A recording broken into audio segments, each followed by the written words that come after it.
Hai guys, pasti kalian udah gak asing kan sama Singapura, negara kecil yang terkenal super cepat, super rapi, super modern, dan tentunya super mahal. Tapi tahu nggak, ada satu hal dari Singapura yang jarang banget dibahas. Ternyata, di balik vibe negara yang sekuler dan minoritas umat muslim, Singapura itu punya sistem zakat dan wakaf yang super profesional, transparan, dan kece parah. Bahkan, belum tentu banyak negara muslim lain itu bisa serapi Singapura ini. Bayangin aja, zakatnya semua udah digital, dan wakafnya itu bukan cuma tanah nganggur, tapi diolah jadi apartemen, pusat bisnis, sampai gedung komersial yang cuannya miliaran. Penasaran gak sih gimana Singapura bisa bikin sistem filantropi Islam sekeren itu? Santai, 5 menit ke depan kita bakal bongkar semuanya buat kalian.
Singapura itu mainnya simpel tapi sumber rapi.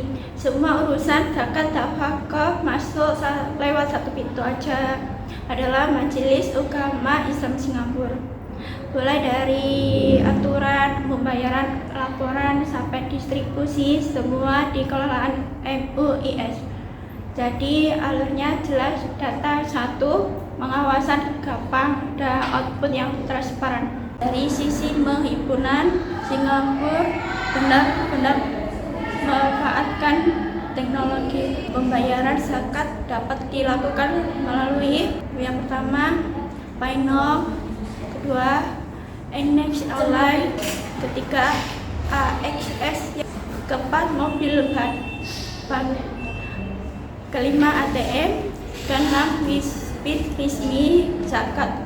Semuanya didesainnya agar mudah, aman, dan bisa dilakukan kapan saja. Inilah yang membuat tingkat kebutuhan pembayaran zakat di Singapura sangat tinggi.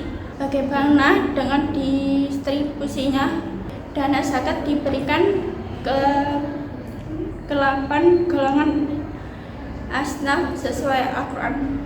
Tapi Singapura membuat menyesuaikan modern. Misalnya, Asnaf.com diterjemahkan menjadi Fatwa Pendidikan.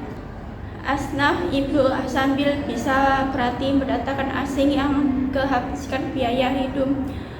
Menyesuaikan seperti ini menunjukkan bahwa MUIS tidak hanya mengikuti tes syariah, tapi juga memahami konteks sosial negara modern seperti Singapura.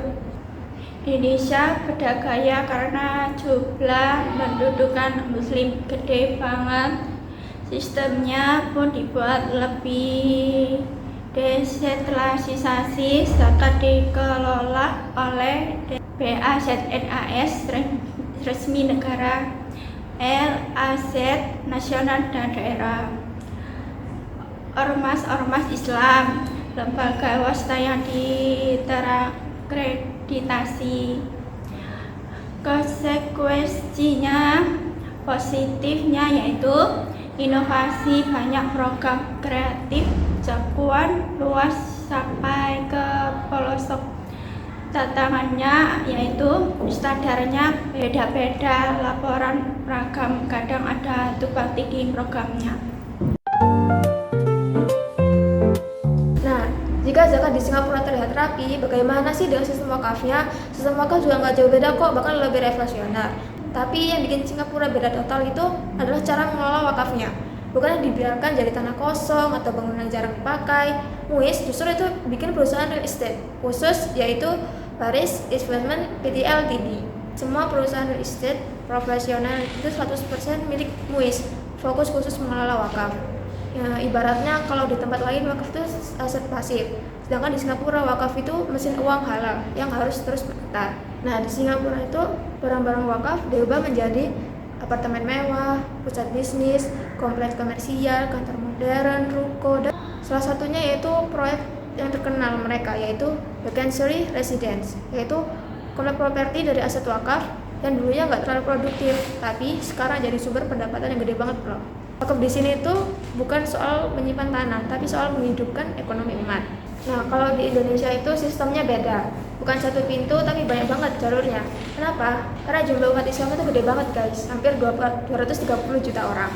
Wakaf Indonesia itu diatur oleh UU nomor 41 tahun 2004 dan pengelolaan itu beragam, mulai dari DWI, nazir lembaga, nazir yayasan, bahkan nazir perorangan.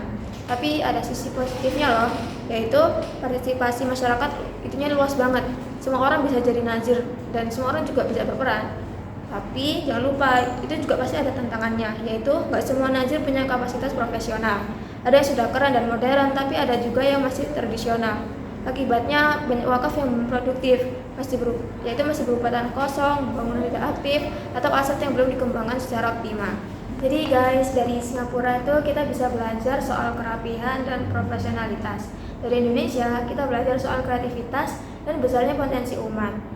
Dua negara, dua gaya teks tujuan, yaitu bikin zakat dan wakaf jadi lebih manfaat buat banyak orang. Entah itu mau sistemnya terpusat atau rame-rame, yang penting semangat berbagi itu terus jalan.